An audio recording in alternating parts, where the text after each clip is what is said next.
Si Rodolfo ay isang binatang may simpleng pangarap, ang maging isang seaman.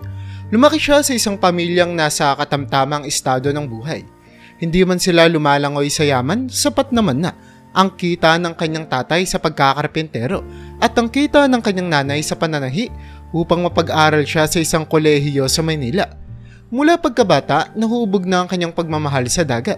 Tuwing bakasyon, sinasamahan niya ang kanyang tatay sa kanilang bayan sa probinsya ng Quezon, kung saan madalas siyang makita sa dalampasigan, nagmamasid sa mga dumadaong na barko at bangka. Sa kanilang maliit na tahanan sa lungsod, nakatambak sa kwarto ni Rodolfo ang mga librong may kinalaman sa pangingisda at paglalayag. Madalas din niyang pinapanood ang mga dokumentaryo tungkol sa buhay ng mga seaman sa malawak na karagatan. Pinapangarap na balang araw ay maging bahagi rin siya ng mundo ng mga marino. Isang hapon habang abala si Rodolfo sa pagbabasa ng isang aklat tungkol sa pag-navigate sa karagatan, nilapitan siya ng kanyang nanay, si Aling Teresa, at inabutan siya ng tasa ng mainit na kape. "Mukhang seryoso ko dyan sa binabasa mo, anak ha?"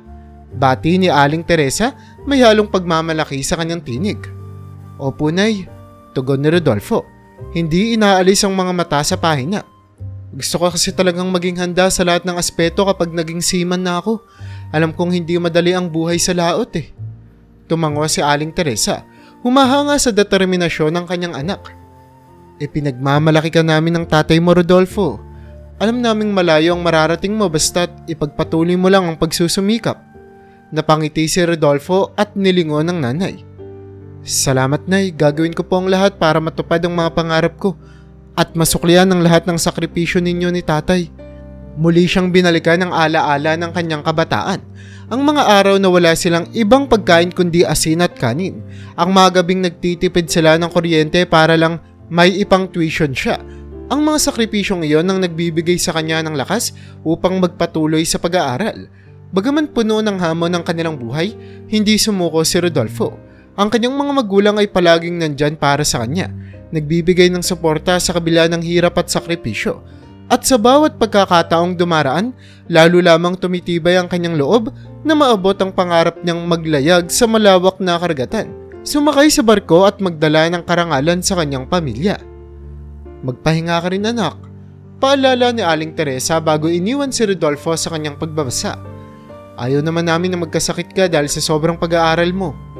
Ngumiti si Rodolfo habang pinagmamasdan ng paglayo ng nanay. Alam niyang tama ito, ngunit sa isip niya, walang kapantay na halaga ang kanyang mga pangarap at handa siyang isakripisyo ang lahat, kasama na ang kanyang sariling kapakanan para lamang maabot ito. Sa bawat araw na lumilipas, palapit na ng palapit si Rodolfo sa katuparan ng kanyang mga pangarap. Kahit hindi pa niya batid ang mga pagsubok na maaari niyang kaharapin sa hinaharap. Ngunit sa ngayon, sapat na ang inspirasyon at determinasyon upang patuloy siyang magsikap at mangarap. Masipag sa eskwela si Rodolfo.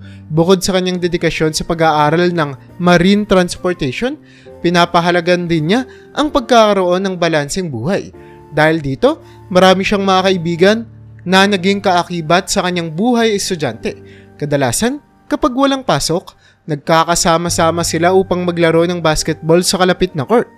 Ito ang kanilang paraan ng pagpapahinga mula sa mga paghihirap at pagsubok sa eskwela at ang pagbabalik ng lakas para harapin ang mga susunod na linggo. Isa sa mga araw na iyon ng paglalaro, napansin ni Rodolfo ang isang babaeng nanonood sa kanila mula sa gilid ng court. Mahaba ang kanyang buhok at may mga matang tila palaging nagmamasid. Kahit marami ang mga nanonood, iba ang naging dating ng babaeng ito kay Rodolfo. Hindi niya maiwasang mapatingin sa tuwing nagdidribble siya ng bola at tumatakbo patungo sa basket. Pagkatapos ng kanilang laro, lumapit ang isa niyang kaibigan, si Marvin, at tinapik siya sa balikat. "Pare, nakita mo ba yung bagong nanonood sa atin? Si Samantha yun, kaklase ko siya sa isang subject." Ngumiti si Rodolfo at tumango. "Oo, napansin ko nga, parang seryoso siyang manood kanina." "Matagal na raw siyang interesado sa basketball," sabi ni Marvin sabay ngisi. "At mukhang may gusto siyang makilala rito." Hindi na kailangan ng mga salita. Alam na ni Rodolfo kung sino ang tinutukoy ng kaibigan. Sa mga sumunod na laro, nagpatuloy ang pagpunta ni Samantha. At hindi nagtagal, nagkaroon sila ng pagkakataong mag-usap ng masinsinan. Nagsimula ito sa mga simpleng kamustahan at pagbati hanggang sa tuluyan na silang naging malapit sa isa't isa. Dumating ang araw na niyaya ni Rodolfo si Samantha na manood ng isang intercollegiate basketball game. Hindi lamang iyon ang isang araw ng kasiyahan para sa kanila, kundi isang simula ng mas malalim na relasyon. Hindi nagtagal naging opisyal silang magkasintahan. Si Samantha ang naging inspirasyon ni Rodolfo sa mga araw na puno ng pagod at stress sa eskwela. Sa kabila ng pagiging abala sa kanilang mga responsibilidad, sinisigurado nilang may panahon sila para sa isa't isa. Ang basketball court na nagsilbing daan sa kanilang pagkakakilala ay ngayon naging lugar ng kanilang mga masasayang alaala bilang magkasintahan. Sa wakas, dumating ang araw na pinakahinihintay ni Rodolfo, ang araw ng kanyang pagtatapos. Matapos ang mga taon ng pagsusumikap at pagpupunyagi, narito na siya, nakatayo sa harap ng entablado. Suot ang toga at hawak ang diploma na simbolo ng lahat ng kanyang pinaghirapan. Habang tinatawag ang kanyang pangalan, marahan siyang umakyat sa entablado. Dinig na dinig ang palakpakan ng mga tao sa paligid. Ngunit higit sa lahat, ang kanyang mga mata ay agad na tumuon sa isang direksyon. Sa mga upuan kung saan naroon ang kanyang pamilya at si Samantha. Nakita niya ang mga ngiti ng kanyang mga magulang, si Aring Teresa at Mang Isko na parehong nakangiti mula tenga hanggang tenga. Kita sa kanilang mga muka ang hindi matatawarang pagmamalaki at saya. Mga ngiti na tila nagsasabing lahat ng paghihirap niya ay sulit. Si Samantha naman, nakaupo sa tabi ng kanyang mga magulang ay nag-aalab ang mga mata sa saya. Nang magtama ang kanilang mga mata, binigyan siya ni Samantha ng isang matamis na ngiti at bahagyang kaway na parang sinasabing, "Nagawa mo, mahal. Nagtagumpay ka." Sa kanilang pag-uwi mula sa seremonya, masaya ang lahat habang pinag-uusapan ng mga nangyari. Sa bawat sulok ng bahay ni Rodolfo ay puno ng tawanan at kasiyahan. Naghanda ang pamilya ni Rodolfo ng isang simpleng handaan para sa mga kaibigan at pamilya na dumalo sa pagdiriwang ng kanyang tagumpay. May lechon, pansit at iba pang mga pagkaing paborito ni Rodolfo. "Anak, ang laki ng ipinagbago mo," ani Mang Isko habang nakatingin sa kanyang anak. "Hindi namin nakalain na makakarating ka sa puntong ito." "Oo nga anak," sabat naman ni Aling Teresa. "Lahat ng sakripisyo namin ay nagbunga ng maganda. Napakasaya namin para sa iyo." Si Rodolfo, bagamat pagod mula sa emosyon ng buong araw, ay nagpaabot ng taos-pusong pasasalamat sa kanyang mga magulang. "Salamat po sa lahat, Nay, Tay. Hindi ko po ito magagawa kung hindi dahil sa inyo." Lumapit naman si Samantha at marahang hinawakan ang kamay ni Rodolfo. Proud na proud ako sa iyo, mahal. Alam kong malayo pa ang mararating mo." Sa gabing iyon, sa ilalim ng kalangitan, nagtipon-tipon ang kanilang mga mahal sa buhay upang ipagdiwang ang tagumpay ni Rodolfo. Ang bawat tawanan at kwentuhan ay nagsilbing alaala ng mga sakripisyong kanilang hinarap at mga bagong pangarap na kanilang tatahakin. Sa bawat kalabit ng gitara at sa bawat lagok ng inumin, naramdaman ni Rodolfo ang kabuuan ng kanyang tagumpay. Ang tagumpay na hindi lamang kanya kundi ng lahat ng nagmahal at sumuporta sa kanya. Nang magsimula si Rodolfo ng kanyang trabaho bilang isang seaman, nagsimula rin ang panibagong yugto ng kanyang buhay. Ang malalawak na karagatan at ang malalayong pampang ang naging bagong tahanan niya. Madalang na lamang siyang nakakauwi sa kanilang bayan. Ngunit sa bawat pagkakataon na siya'y makauwi, sinisigurado niyang sulit ang bawat sandali. Isang araw ng Sabado, umuwi si Rodolfo mula sa kanyang paglalayag. Nang makarating siya sa kanilang bahay, sinalubong siya agad ng kanyang nanay. "Anak, napakabilis ng panahon, para kang kahapon lang umalis," ani Aling Teresa, habang mahigpit na niyayakap ang kanyang anak. "Nay, Tay," sagot ni Rodolfo habang binabalik ang yakap ng nanay. "Sobrang namiss ko po kayo. Sa wakas, makakapagpahinga rin ako dito sa bahay." Lumapit naman si Mang Isko at pinisil ang balikat ni Rodolfo. "Mabuti naman at nakauwi ka, anak. Alam naming hindi madali ang buhay sa barko, pero kita sa iyo na kayang-kaya mo." Sa hapagkainan, masiglang nagsalita si Samantha habang hinahain ang paboritong adobo ni Rodolfo. "Mahal, kumusta naman ang biyahe mo? May mga bagong lugar ka bang napuntahan?" "Opo, mahal," tugon ni Rodolfo habang nagsasandok ng kanin. "Ang dami kong bagong karanasan. Nakita ko ang kagandahan ng iba't ibang bansa. Pero iba pa rin talaga kapag nasa sariling tahanan ka." "Naku, buti na lang at nandito ka na," sabi ni Samantha habang binibigyan siya ng isang matamis na ngiti. Miss na miss ka na namin, pati ng mga kaibigan mo naghihintay sa'yo. Kinabukasan, tulad ng dati nagkita-kita si Rodolfo at ang kanyang mga matatalik na kaibigan sa basketball court. Pare, buti nakauwi ka. Akala namin ay tatanda na kaming hindi ka nakikita eh. Biro ni Marvin sabay tapik sa balikat ni Rodolfo. Hindi naman, sagot ni Rodolfo na natatawa. Kahit saan pa ako makarating, hahanap-hanapin ko pa rin ang mga larong to. Lalo na syempre kapag kasama kayo. Nagpatuloy ang kanilang laro, puno ng tawanan at mga kwentuhan tungkol sa buhay barko ni Rodolfo at sa mga pangyayari sa buhay ng kanyang mga kaibigan.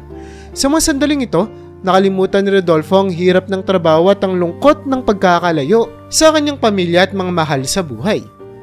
Pagsapit ng hapon, naglakad-lakad sila ni Samantha sa baybayin, katulad ng dati nilang ginagawa bago siya nagsimulang magtrabaho.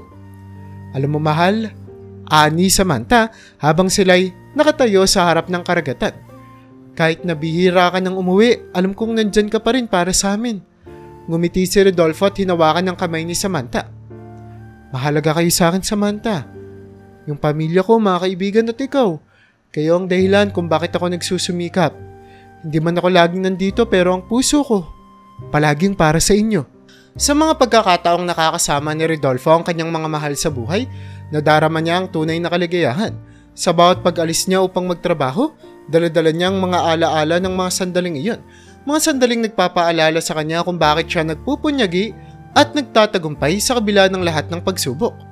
Isang malamig na gabi, habang magkasama sina Rodolfo at Samantha sa tabing dagat na paborito nilang puntahan, nagdesisyon si Rodolfo na gawin ang matagal na niyang pinag-iisipan.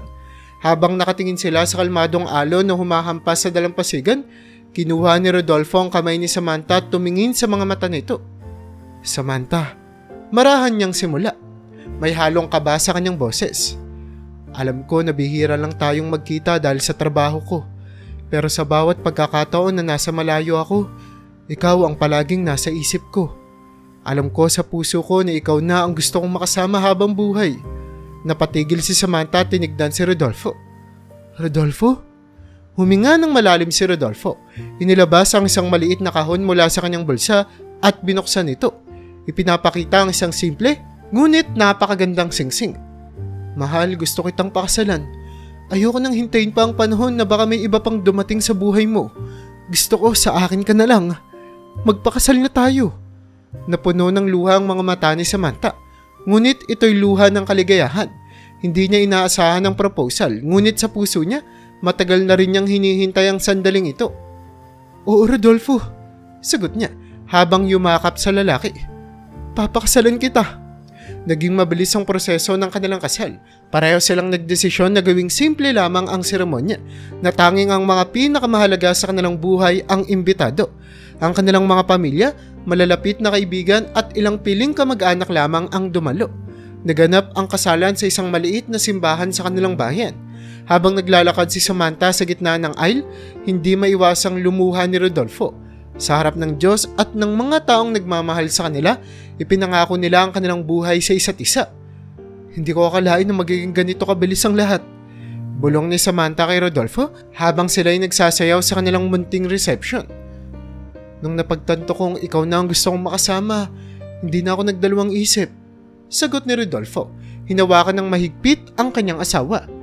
Gusto ko nang simulan ang buhay natin bilang mag-asawa. Alam kong maraming hamon ang darating pero alam ko rin na kaya nating lampasan ng lahat ng yun. Basta't magkasama tayo. Sa gabing yun, habang tinitipon ng mga natitirang ala-ala ng kanilang espesyal na araw, napagtanto ni Rodolfo at Samantha ng kanilang pag-ibig ay higit pa sa simpleng relasyon. Ito ay isang pangakong kanilang hahawakan, isang pangarap na kanilang sabay na tatahakin. Kahit saan man dalhin ng tadhana si Rodolfo sa kanyang paglalayag, alam niyang uuwi siya sa piling ng babaeng pinakamamahal niya. Nagpatuloy ang buhay mag-asawa ni Samantha at Rodolfo sa kanilang nakasanayang ritmo. 3 buwan nang lumipas bago makauwi si Rodolfo mula sa kanyang trabaho sa dagat. Sa bawat pag-uwi, tila laging may bago silang kasiyahan na pinagsasaluhan. Ngunit sa isang pagkakataong iyon, may espesyal na balitang sumalubong kay Rodolfo. Pagdating ni Rodolfo sa kanilang tahanan, agad siyang sinalubong ni Samantha sa pintuan.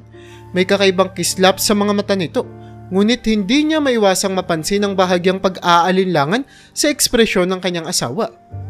Mahal, may sasabihin ako sa'yo. Bungad ni Samantha na tila may halong kaba at saya sa kanyang boses. Ano yun? Tanong ni Rodolfo, nagtataka ngunit ngumingiti. Hinawakan ni Samantha ang mga kamay ni Rodolfo at marahang inilapit sa kanyang tiyan. Buntis ako, Rodolfo. Magiging daddy ka na. Sa sandaling iyon, tila huminto ang oras para kay Rodolfo. Hindi agad niya na proseso ang narinig. Ngunit nang makuha niya ang ibig sabihin ng mga salita, na puno ng hindi mapipigilang tuwa ang kanyang puso.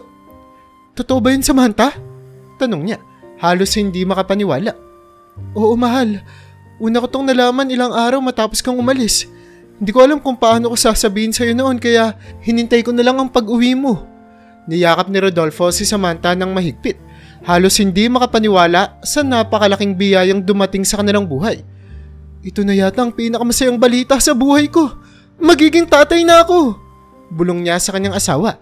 Halos maluwa sa sobrang saya. Napakapalad ng magiging anak natin, Rodolfo. Sabi ni Samantha habang nakayakap din ng mahigpit sa asawa. Dahil magkakaroon siya ng isang tatay na kasing bait at responsable mo. Sa gabing yon, nagdiwang sila sa isang simpleng paraan. Nagluto si Samantha ng kanilang paboritong ulam at nagsalo sila habang pinag-uusapan ng mga plano para sa kanilang magiging anak. Hindi nila maiwasang mangarap para sa hinaharap. Kung ano ang magiging itsura ng kanilang anak, kung anong mga pangarap ang nais nilang ibahagi rito at kung paano nila palalakihin ito sa isang tahanang puno ng pagmamahal. Habang hawak ang kamay ni Samantha, naramdaman ni Rodolfo ang bagong yugto ng kanilang buhay na nagbubukas. Isang bagong kabanata, puno ng pag-asa at pananabik na alam niyang haharapin nila ng magkasama, puno ng pag-ibig at determinasyon.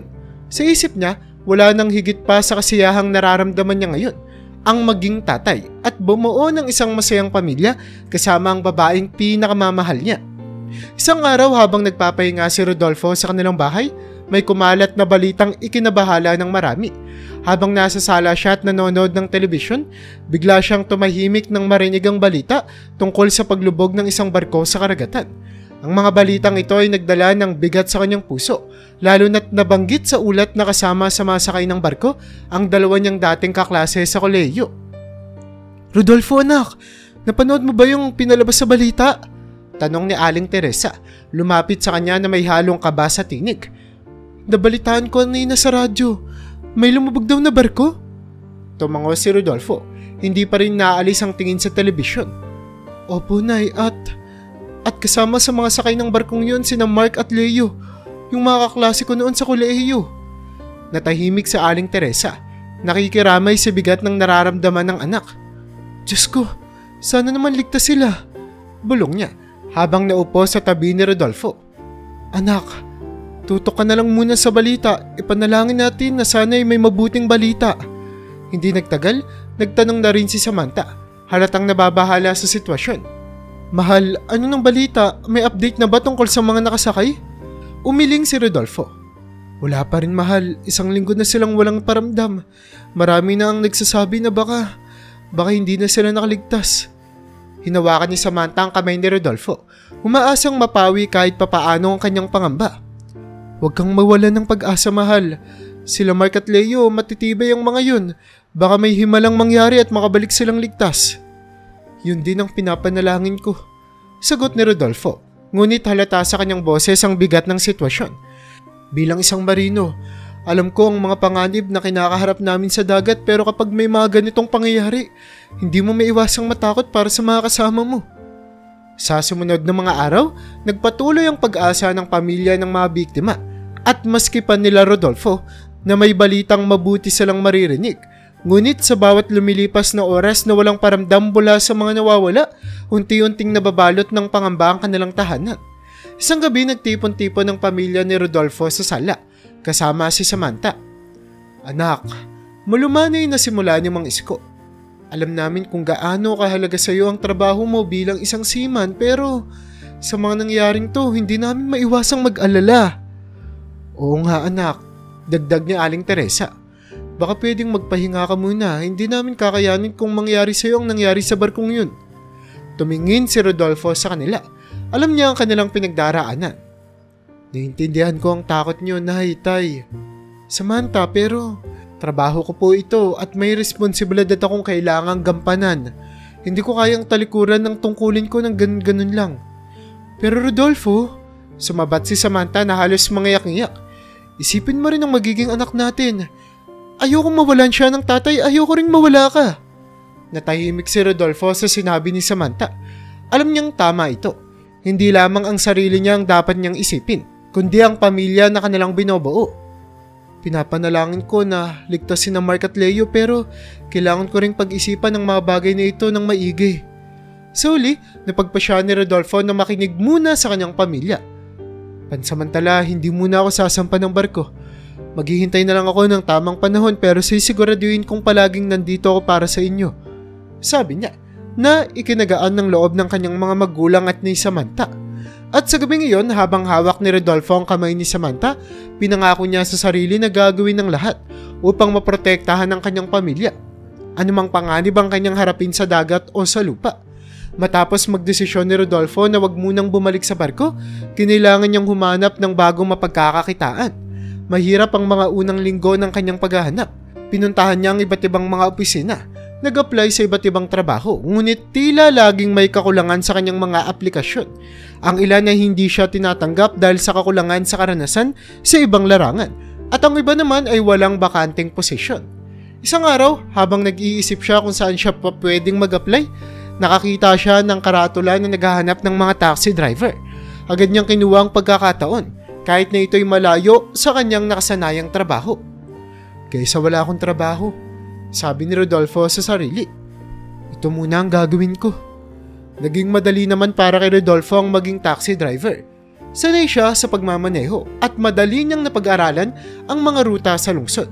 Naging komportable siya sa trabaho, bagamat malayo ito sa dating buhay niya sa dagat. Nakilala rin niya ang iba't ibang klase ng tao, mula sa mga ordinaryong pasahero hanggang sa mga kwelang kwentuhan ng mga kasamahan niyang driver.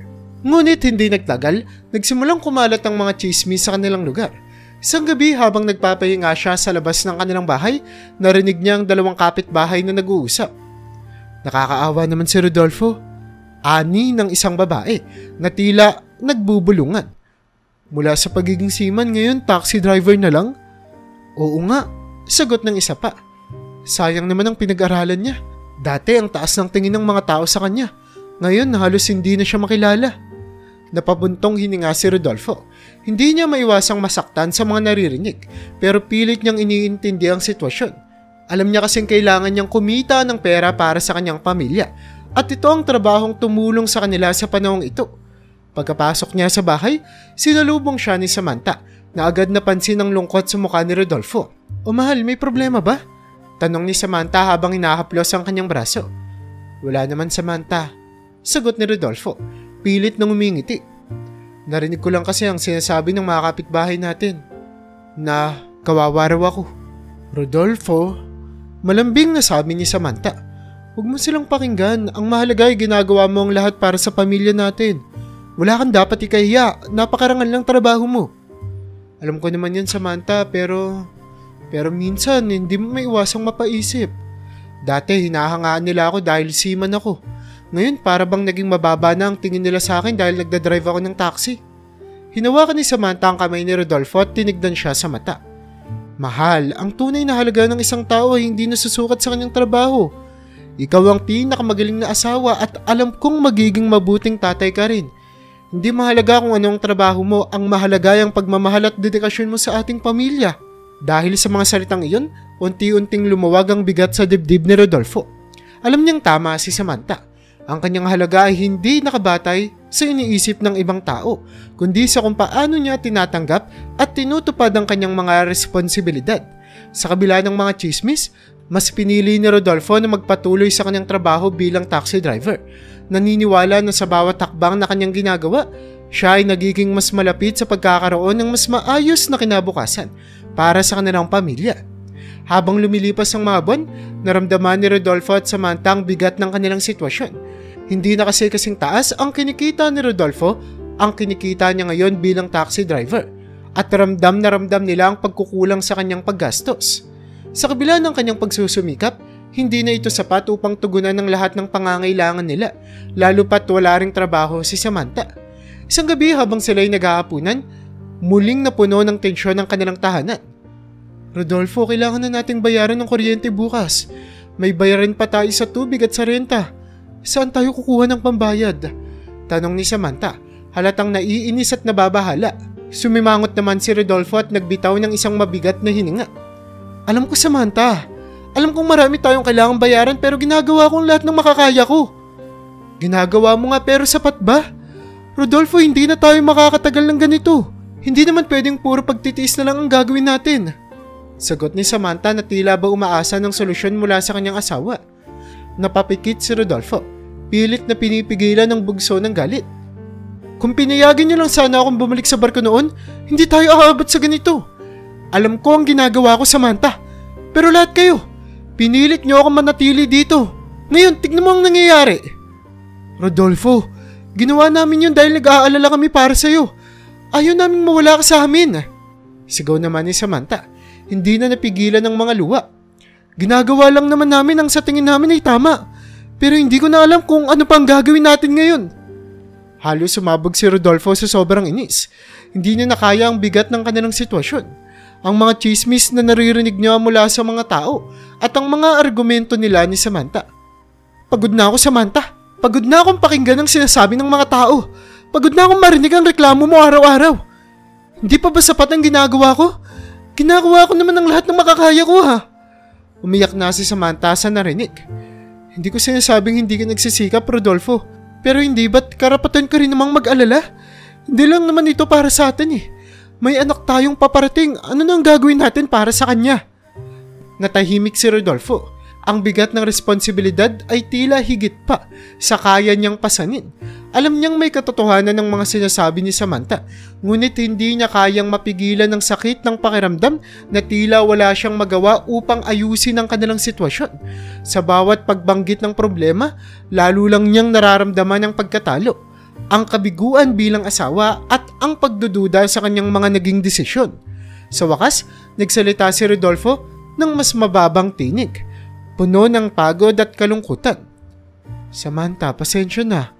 Ginagawa kong lahat ng makakaya ko pero hindi ko alam kung paano natin malalampasan ang lahat ng ito. Hindi ko alam.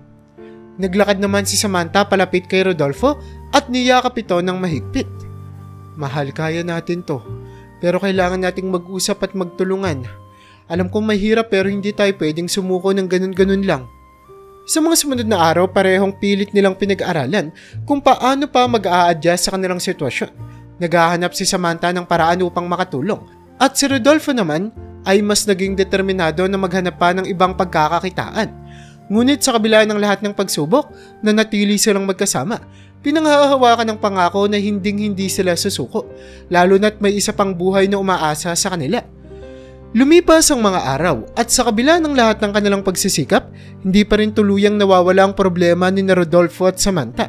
Unti-unti na silang nababaon sa utang at dahil dito, lalo lamang lumalalim ang tensyon sa kanilang tahanan. Mas dumadalas ang kanilang mga pagtatalo at ang stress ay tila sumiklab na lamang sa bawat pagkakataon na may pag-uusap silang nauuwi sa sigawan. Isang gabi, habang muling nagtatalo ang mag-asawa, naganap ang isang bagay na hindi nila inaasahan. Rodolfo, hindi na tayo pwedeng magpatuloy ng ganito. Sigaw ni Samantha, ang mga matay nag-aalab sa galit. Hindi na sapat ang kinikita mo at lalo lamang tayong nalulubog sa problema.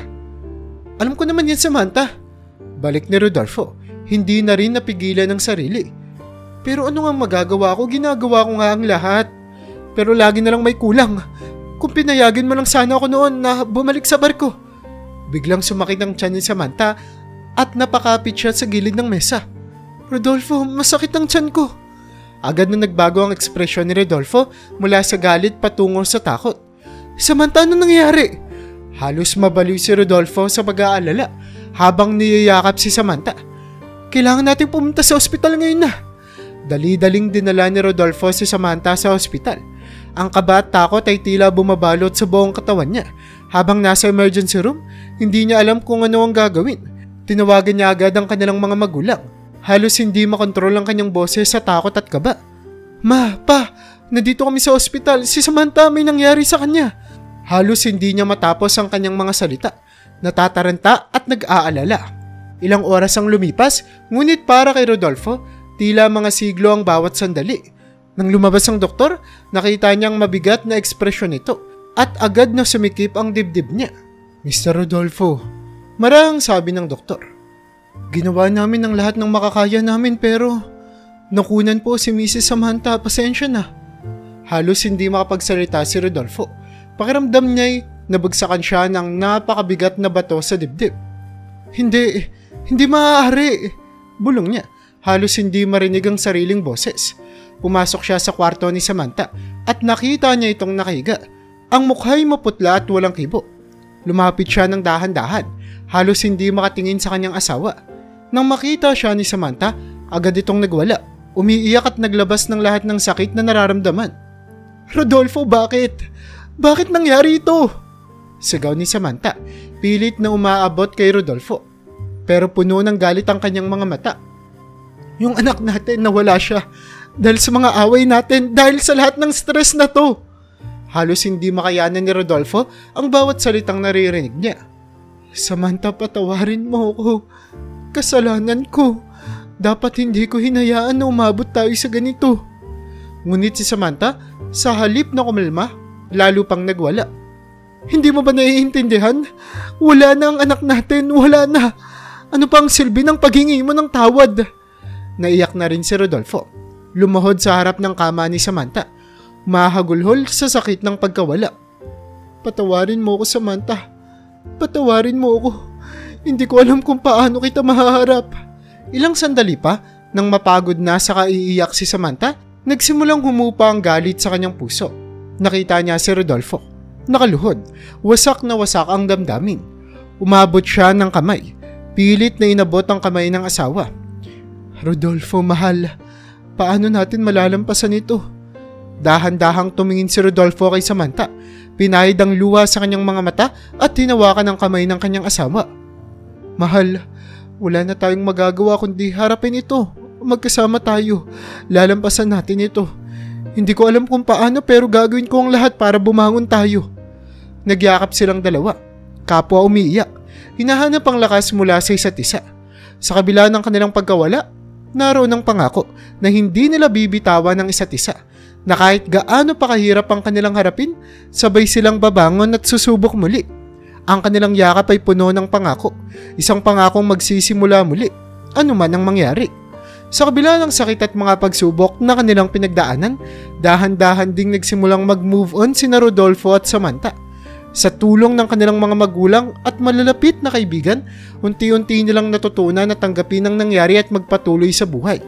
Palaging nariyan ang kanilang mga magulang upang magbigay ng lakas at suporta. At ang kanilang mga kaibigan tulad ni Marvin ay laging nakaalalay sa kanila sa bawat hakbang ng kanilang pagbangon. Isang umaga, habang nag-uusap si Rodolfo at Samantha sa kanilang maliit na kusina, sinabi ni Rodolfo ang isang mahalagang desisyon. Mahal, kailangan ko na sigurong bumalik sa pagsisiman. Ani Rodolfo. Ang kanyang tinig ay puno ng determinasyon pero may halong kaba. Tumingin si Samantha sa kanya. Halatang nag-aalala. Pero alam niya rin na ito ang tamang desisyon. Naiintindihan ko, Rodolfo. Alam kong ito ang makakabuti para sa atin lalo na sa ating sitwasyon. Pero sana mag-iingat ka palagi. At sana hindi mo kami makalimutan kahit malayo ka. Hinawakan ni Rodolfo ang kamay ni Samantha at tinignan ito sa mata. Mahal, hindi ko kayo makakalimutan kahit kailan. Ang lahat ng ginagawa ko ay para sa atin at sisiguraduhin kong magiging maayos ang lahat. Pansamantala lang ito, Samantha, pangako. Babalik ako na mas matibay at mas handa. Bago pa man umalis si Rodolfo, kinausap niya si Marvin. Pare, aalis ulit ako. Pwede bang pakiusapan kita? Paminsan-minsan, dalawin mo naman si Samantha. Alamin mo kung kumusta na siya. Gusto ko lang na sigurado akong okay siya habang wala ako. Sumang-ayon naman si Marvin. Pagkatapik sa balikat ni Rodolfo ay nagsalita siya. Walang problema, pare. Ako na ang bahala kay Samantha, tiwala lang. Aalagaan ko siya habang wala ka. Nagpaalam si Rodolfo sa lahat. Ang puso ay mabigat, ngunit puno ng determinasyon. Alam niyang hindi magiging madali ang muling paglalayag, ngunit bitbit niya ang pangarap na muli silang bumangon ni Samantha. Sa kanyang pagbabalik sa dagat, sinigurado niya sa kanyang sarili na gagawin niya ang lahat upang maibalik ang kanilang dating buhay at higit pa upang maibigay ang lahat ng pangangailangan ng kanyang pamilya.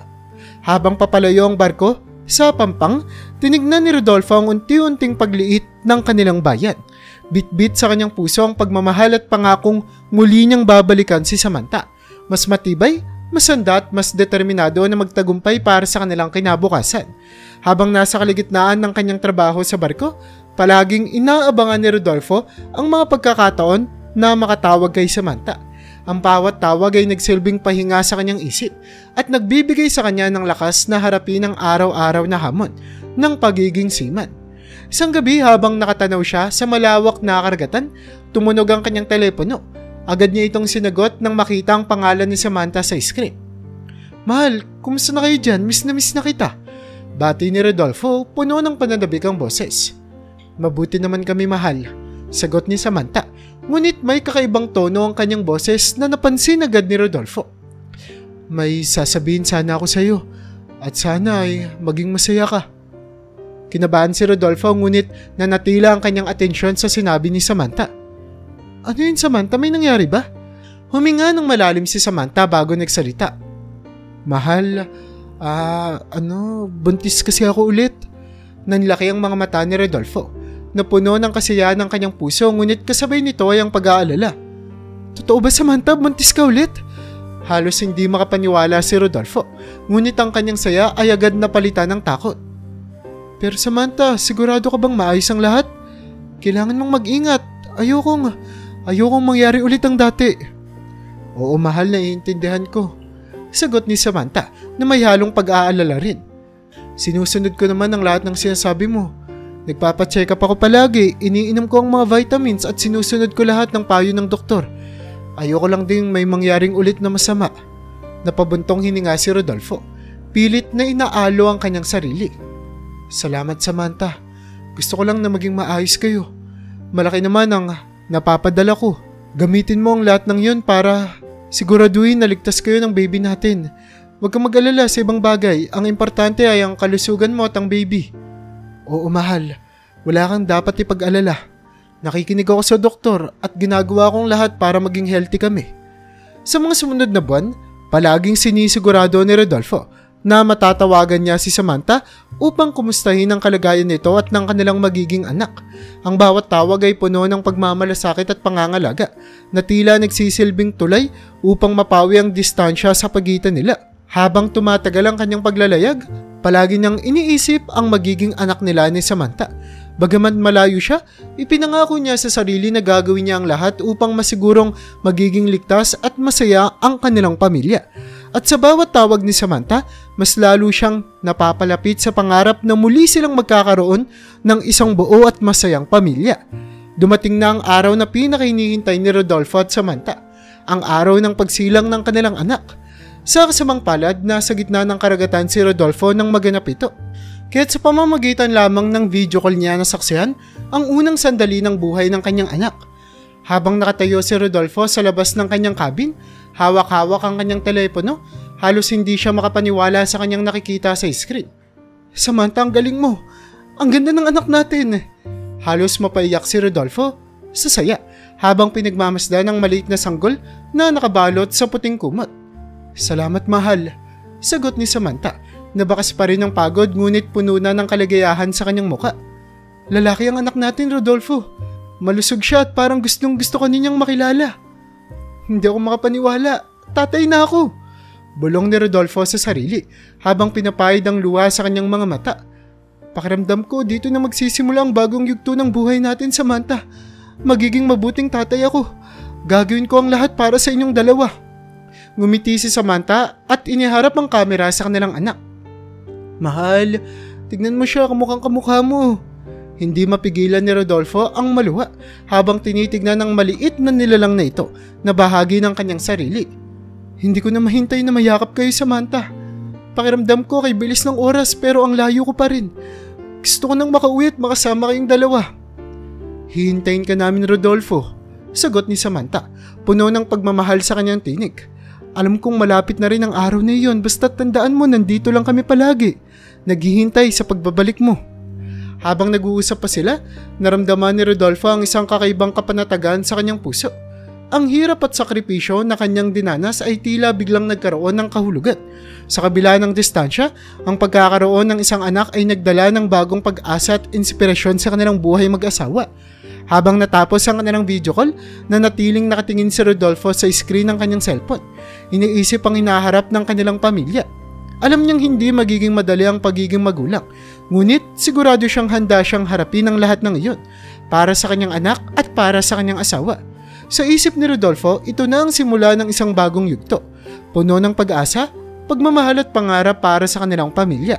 Sa isang tahimik nga na hapon, habang nagpapahinga sina Rodolfo at Samantha sa kanilang sala, bigla silang nakarinig ng kakaibang ingay mula sa kwarto ng kanilang anak na napagpasyahan nilang pangalanan na Rodolfo Jr.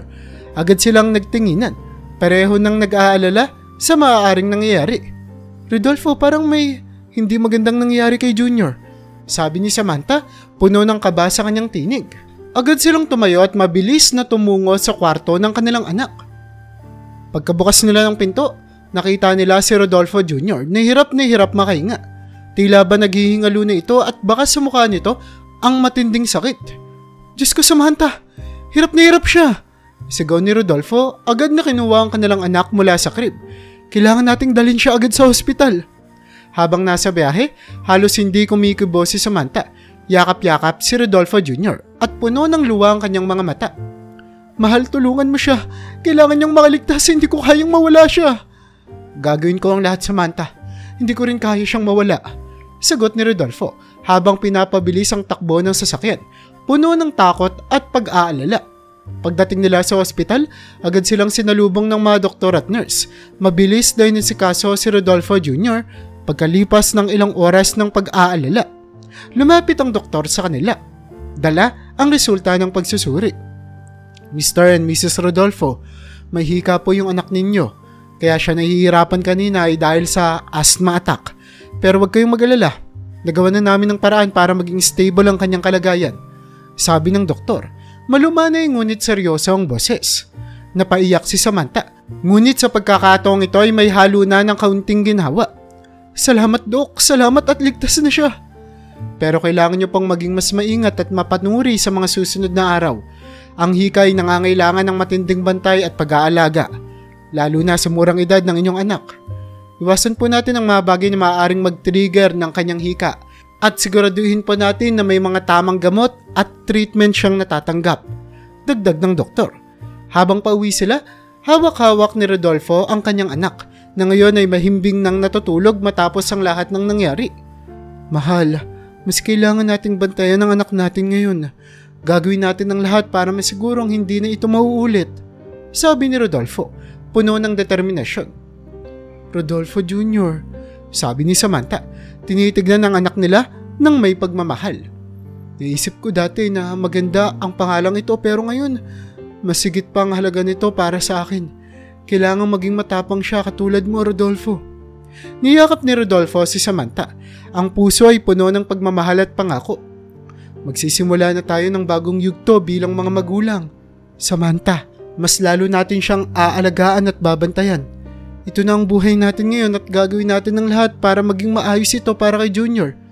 Sa mga sumunod na araw, naging mas maingat ang mag-asawa sa pag-aalaga kay Rodolfo Jr. Mas sinigurado nilang malusog ang kapaligiran at regularang check-up ng kanilang anak. Alam nilang magiging mahirap ang daan na ito, ngunit handa silang harapin ang lahat ng hamon para sa kaligtasan at kalusugan ng kanilang anak. Isang araw habang nasa gitna ng karagatan si Rodolfo, nakatanggap siya ng tawag mula sa kanyang nanay. Agad niyang sinagot ang tawag, ngunit agad niyang naramdaman ang kaba sa kanyang dibdib nang marinig ang tono ng kanyang nanay. Rodolfo anak, may masamang balita akong sasabihin sa iyo, sabi ni Aling Teresa, halatang nag-aalala. Nay, ano po yun? May nangyari ba? Tanong ni Rodolfo, halos hindi makahinga sa kaba. Anak, noong bumisita ako sa bahay niyo kanina, hindi ko nakita si Samantha. Naiwan mag-isa si Junior sa loob ng bahay. Mabuti na lang at hindi talaga inatake ng hika ang bata. Paliwanag ni Aling Teresa. Ang boses ay puno ng pag-aalala. Parang may sumabog na bomba sa isipan ni Rodolfo. Hindi niya inakalang mangyayari ito at agad siyang kinabahan para sa kalagayan ng kanilang anak. Nay, salamat po at dumaan kayo. Kakausapin ko po si Samantha mamaya. Salamat po sa pag-alaga kay Junior. Pagdating ng gabi, hindi na napigilan ni Rodolfo na tawagan si Samantha upang malaman kung ano ang nangyari. Mahal, nasan ka ba kanina? Bakit naiwan mag-isa si Junior sa bahay? Tanong ni Rodolfo. Ang boses ay halatang pag-aalala at kaunting galit. Rodolfo, bumili lang ako ng gatas sa grocery. Sagot ni Samantha, may halong iritasyon sa kanyang boses. Naubos na kasi ni Junior, hindi ko naman siya pwedeng hindi bilhan, di ba? Pero Samantha, bakit mo siya iniiwang mag-isa? Alam mo naman na mahika si Junior. Paano kung inatake siya habang wala ka? Bumigat ang boses ni Rodolfo. Puno ng pag-aalala. Mabuti na lang at dumaan si Mama. Kung hindi, ano na lang nangyari? Na-traffic lang ako kaya natagalan ako pag-uwi. Hindi ko naman sinasadyang iwan siya ng matagal. Sagot ni Samantha, ngunit halata sa kanyang boses na naiirita siya. Ginagawa ko naman ang lahat para kay Junior. Bakit kailangan mo pa akong pagalitan? Huminga ng malalim si Rodolfo. Pilit na pinapakalma ang sarili. Samantha, hindi kita pinapagalitan. Nag-aalala lang ako para sa anak natin. Alam mo kung gaano kalaki ang responsibilidad natin sa kanya. Lalo na mahika siya. Kailangan nating maging maingat. Tahimik na tumango si Samantha sa kabilang linya. Naisip ang mga sinabi ni Rodolfo. Oo, naiintindihan ko. Pasensya na mahal. Hindi na maulit. Gusto ko rin naman na maging maayos si Junior.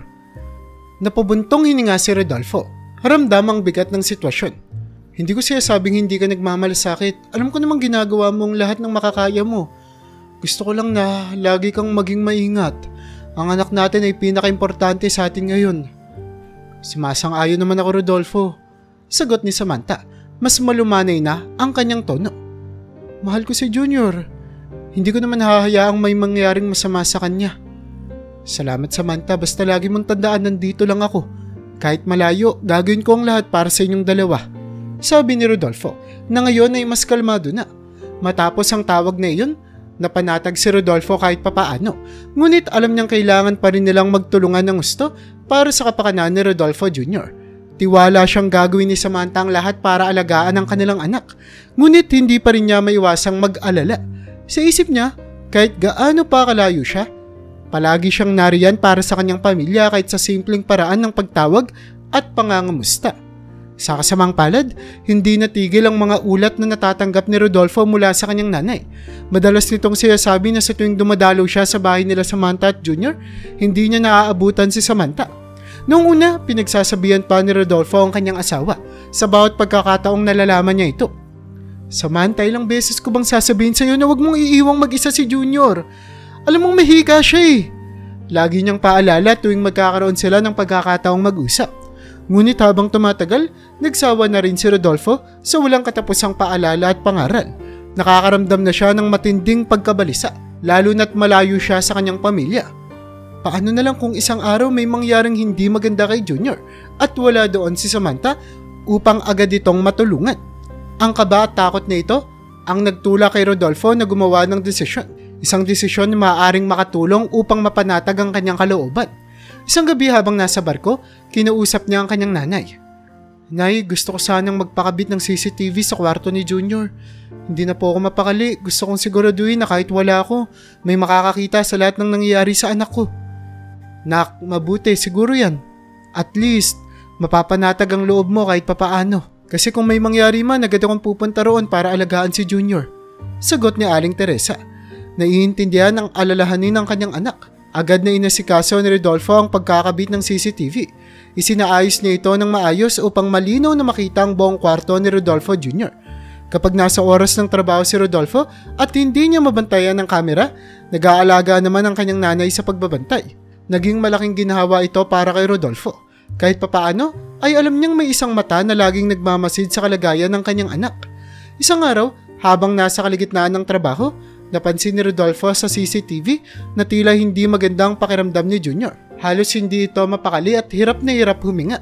Agad siyang tumawag sa kanyang nanay. Nay, puntahan niyo si Junior, parang inaatake siya ng hika, bilis po. Hindi nagdalawang isip si Aling Teresa.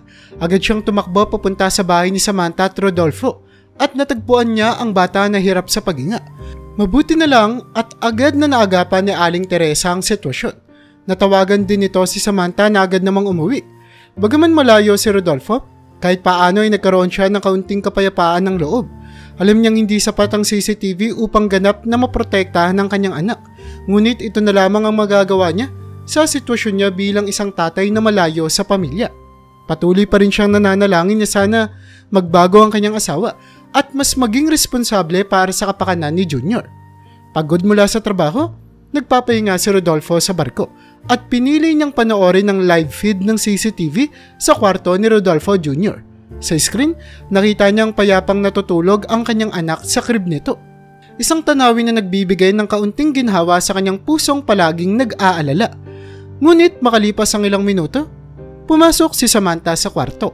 Hawak ang kanyang telepono at may kausap. Sa simula, wala namang kakaibang napansin si Rodolfo. Ngunit, biglang nanigas ang kanyang katawan nang marinig niya ang tinig ni Samantha habang kinakausap ang nasa kabilang linya.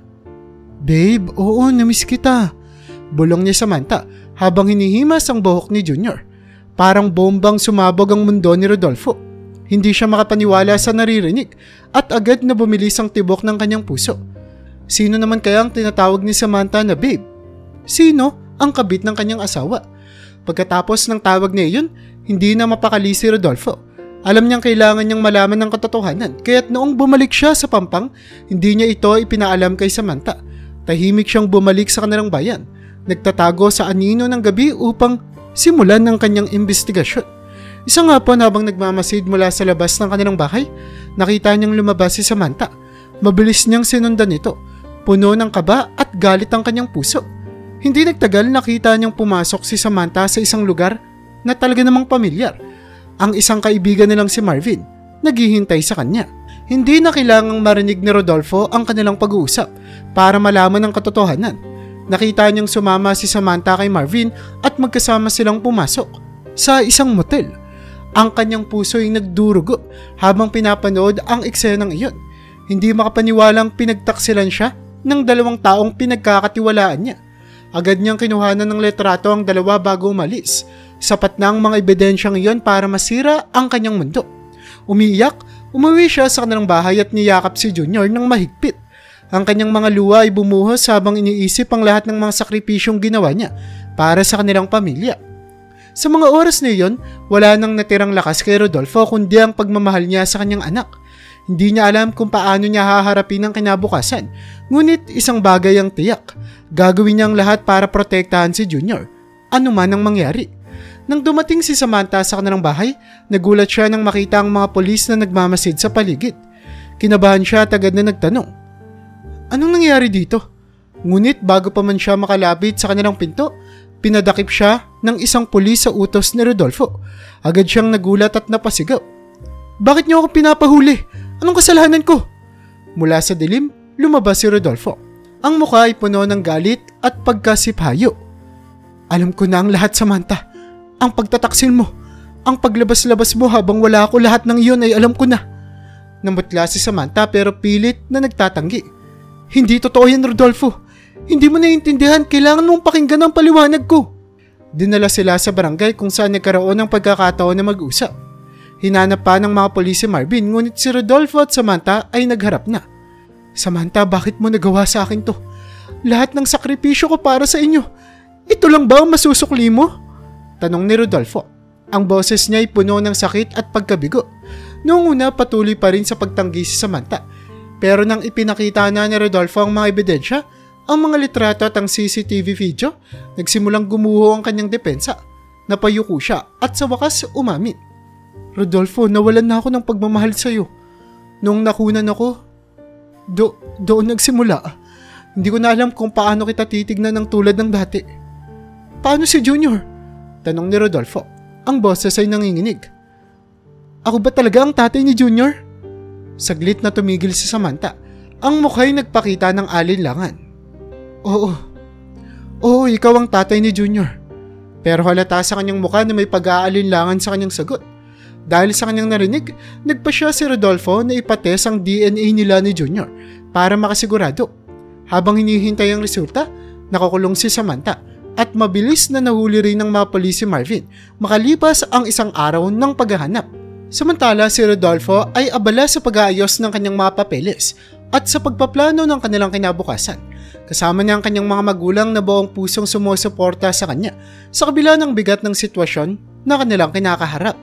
Sa bawat sandali, umaasa si Rodolfo na ang susunod na kamadata ng kanyang buhay ay magiging mas maliwanag, lalo na para kay Junior, ang tanging liwanag sa kabila ng dilim na bumabalot sa kanilang pamilya. Dumating na ang pinakahinihintay na resulta ng DNA test. Nang binuksan ito ni Rodolfo, tila bumagsak ang buong mundo niya sa kanyang nabasa. Hindi siya ang tunay na tatay ni Junior. Napahawak siya sa kanyang ulo at hindi napigilang mapaluha. Ang sakit ng katotohanan ay tumago sa kanyang puso, ngunit hindi niya magawang magalit kay Junior. Alam niyang walang kasalanan ng bata sa mga nagawa ng kanyang mga magulang. Habang nasa kulungan, sinubukang humingi ng tawad ni Samantha at Marvin, ngunit hindi sila pinakinggan ni Rodolfo. Ang sugat na dulot ng kanilang pagtataksil ay napakalalim at hindi na kayang hilumin ng mga salita lamang. Sa kabila ng lahat ng sakit at pighati, ginawa ni Rodolfo ang isang desisyong nagpakita ng kabutihan ng kanyang puso. Nagpasya siyang alagaan pa rin si Junior. Sa kanilang tahanan, kasama ni Rodolfo ang kanyang mga magulang at si Junior, na ngayon walang kamalay-malay sa bigat ng mga nangyari. Bagaman alam ni Rodolfo na hindi niya tunay na anak ang bata, napamahal na siya rito sa bawat araw na lumilipas. Sa kabila ng katotohanan wala siyang natatanggap na pagmamahal bilang sukli sa lahat ng kanyang sakripisyo, patuloy niyang binuhos ang kanyang puso at pagmamahal kay Junior. Anak, alam kong hindi madaling tanggapin ang lahat ng ito, sabi ni Aling Teresa habang pinagmamasdan si Rodolfo. Nakaraga si Junior. Pero ipinagmamalaki kita sa desisyon mong alagaan pa rin si Junior. Napakabuti ng puso mo. Tumingin si Rodolfo sa kanyang nanay. Ang mga mata ay puno ng determinasyon.